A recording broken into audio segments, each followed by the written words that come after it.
Olá, hoje o tema do vídeo é a chamada moralidade.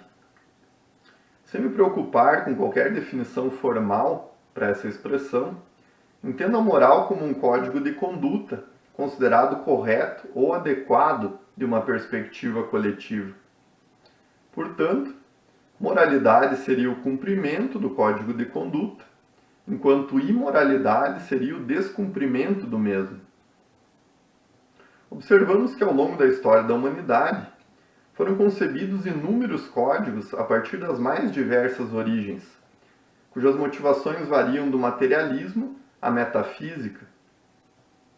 Como exemplo dessa diversidade de fontes, podemos citar os códigos jurídicos, os tratados filosóficos e as escrituras sagradas das diversas religiões. A partir dessas considerações iniciais, pode-se fazer alguns questionamentos. A moralidade é relativa ou absoluta? É local ou universal? Existe moralidade falsa e moralidade legítima? A moralidade refere-se apenas à conduta externa ou também se aplica à conduta interna, ou seja, à conduta de pensamento? Bom, essas questões me fazem recordar de uma situação que vivi na faculdade de engenharia, onde tive um professor natural da Rússia, que não tolerava que qualquer aluno bocejasse nas suas aulas. Um dia, então, ele explicou à turma o porquê de tal proibição. Comentou que no seu país, bocejar na frente de outra pessoa é um insulto equivalente a cuspir no outro. Sendo assim, presume-se que na Rússia seja imoral bocejar quando se está falando com outra pessoa, o que não se aplica ao Brasil e possivelmente a muitas outras regiões do mundo. Percebemos também muitas divergências desse tipo em relação aos hábitos alimentares de diferentes povos. Para nós brasileiros, por exemplo, alimentar-se de um cachorro é imoral, mas não alimentar-se de um boi. Portanto, percebe-se que os códigos morais variam localmente de acordo com convenções culturais, da mesma forma que as leis jurídicas de cada país. Mas sendo assim, deveríamos concluir que não há uma moral universal? Deveríamos considerar que a variabilidade de códigos morais corresponde a uma moral legítima? Consideremos o seguinte: se o professor que citei não tivesse sido ensinado, durante sua formação cultural, de que o bocejo é ofensivo, acaso este ato causaria algum dano ou prejuízo real à sua vida? Obviamente que não.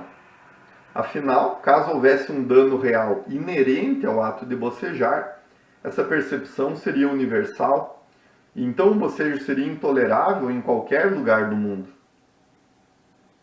Portanto, nesse caso, percebemos que a origem de tal código moral é um condicionamento cultural propagado coletivamente e assumido pelo ego individual como verdade, cuja reação emocional automática será ofender-se e talvez retribuir com agressão.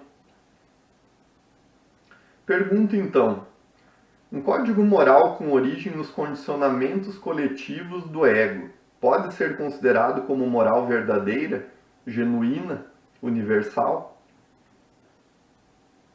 Penso que as peculiaridades de cada cultura e tradição possam ter sua relevância para quem as vivencia, mas não podem ser enquadradas como moral, uma vez que não se aplicam universalmente e que têm sua origem em padrões de ego compartilhados, ou seja, na propagação do falso eu. Mas então, há uma moral que se aplique universalmente? Ou essa hipótese seria uma utopia? Se existe, qual seria sua origem? Bom, tomemos como exemplo um dos códigos mais conhecidos e aceitos já criados pela humanidade: os 10 Mandamentos de Moisés. Tal código corresponde a uma moral legítima, universal? Como saber? Uma análise meramente intelectual bastaria para avaliar a legitimidade e universalidade de sua moral? Considerando que nosso intelecto usualmente encontra-se a serviço dos condicionamentos do falso eu e, portanto, limitado por suas tendências mentais cristalizadas, dificilmente poderíamos discernir com lucidez sobre tal questão, sem cair na dualidade do ego, rejeição cega ou aceitação cega. Por outro lado, na cultura esotérica, acredite-se que todos temos em nosso íntimo um senso de justiça perfeita, que é intrínseco à nossa essência, que corresponde à verdadeira e única moral, naturalmente alinhada com as leis universais da criação. Porém, o fato de todos sermos dotados de tal senso em nosso íntimo não significa que consigamos percebê-lo e expressá-lo na nossa conduta, justamente porque vivemos a maior parte do tempo em estado de sonho, submersos na inconsciência do eu, que nos leva a pensar e agir em desacordo com essas leis. Mas então, como acessar esse senso de moralidade genuína?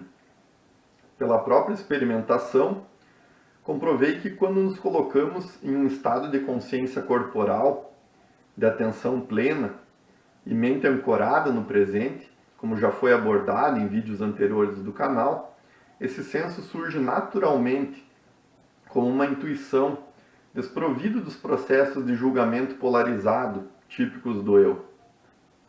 Quando esse senso surge, não é necessário se forçar a uma conduta de pensamento e ação mais justa. Ela simplesmente acontece sem resistência, pois o condicionamento que reagiria contrariamente encontra-se distanciado da consciência. Portanto, com base no exposto até aqui, pode-se presumir que a moralidade genuína não surge de fora para dentro, como uma imposição, mas sim de dentro para fora, como consequência natural de uma maior autoconsciência. Somente assim a conduta moral será integral, ou seja, estará alinhada tanto internamente, a nível de intuição, pensamento e sensibilidade, quanto externamente, a nível de manifestação no mundo físico, obedecendo assim a ordem natural de causalidade. Infelizmente, na ignorância sobre o processo de autoconsciência, a humanidade vem há séculos buscando o desenvolvimento de uma moral meramente imposta e autoimposta, sem qualquer conscientização real sobre os padrões de ego que impedem o senso de justiça genuíno. Como abordado no vídeo anterior, esse mecanismo baseia-se em uma renúncia do próprio eu a um padrão indesejado que o compõe, cuja repressão apenas o amplifica e enraiza a nível subconsciente. Ainda que a conduta aparente no meio externo possa parecer admirável aos demais. Nesse caso, não há uma moralidade integral no ser, alinhada interna e externamente, o que certamente irá ruir em algum momento, por uma necessidade natural do processo de evolução. Mas isso quer dizer então que os códigos morais criados não servem para fins elevados? Penso que servem e que são extremamente importantes, mas que talvez a forma com que são aplicados esteja equivocada. Acredito que em eras de barbárie, a vivência de tais códigos de forma impositiva foi necessária, dado o nível incipiente de civilidade e da consciência coletiva em tais épocas, onde dificilmente haveria condições de consciência suficientes para a conexão direta com o senso interior de justiça. Porém, após essa fase inicial, o ser humano deveria ter evoluído para formas mais conscientes de vivenciar a moralidade, o que de modo geral não parece ter ocorrido. Ainda tendemos a seguir códigos cegamente, motivados pelo medo, culpa e raiva reprimidos no eu, as emoções mais impeditivas do livre fluxo de consciência. Sendo assim, compreendo hoje que a palavra-chave para a conscientização de tudo que distorce a moralidade genuína dentro de nós é naturalidade. Olhar para os nossos instintos e tendências inferiores, procurando tratá-los da forma mais natural possível, como partes presentes em todo ser humano, evitando julgamento, justificação e condenação, de modo a não cair novamente no padrão de operação dual do ego. Quando conseguimos olhar para tais fatores sem a ótica da culpa, do medo ou da raiva de si mesmo, tais padrões vão sendo compreendidos e dissolvidos pela luz da consciência, até que a moralidade encoberta por eles floresça de forma natural. Nesse processo, os códigos morais de que já dispomos podem servir como referência ao nosso caminho, como modelo e meta a ser alcançada, na medida do nosso esforço e merecimento, com os quais podemos comparar as virtudes que afloram gradativamente em nosso ser, mas não para serem impostos à força, sem uma busca simultânea por compreensão.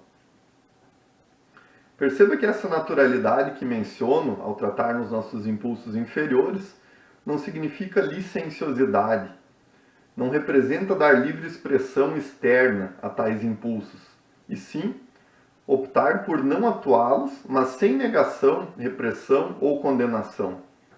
Ao mesmo tempo que optamos pela não atuação, devemos buscar sua compreensão partindo de um estado de atenção plena, no qual consigamos observá-los sem identificação e envolvimento, apenas com uma atenção intensa, neutra e consciente.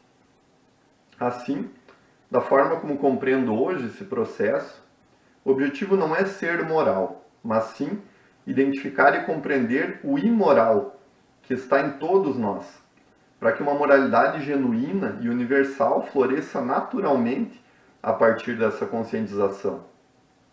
Portanto, na busca da autoconsciência está todo o nosso esforço necessário. Mas destaco que essa compreensão é fruto da minha experiência pessoal, o que não significa que todos os seres deverão trilhar o mesmo caminho. Acredito sim em uma moralidade única e universal, a qual todos nós chegaremos algum dia, mas não acredito em um único caminho para chegar a ela. E explico o porquê. No templo de Delfos, na Grécia, famoso pela conhecida inscrição "Conhece-te a ti mesmo", também está presente um outro aforismo que diz "nada em excesso", ou seja, tudo com moderação.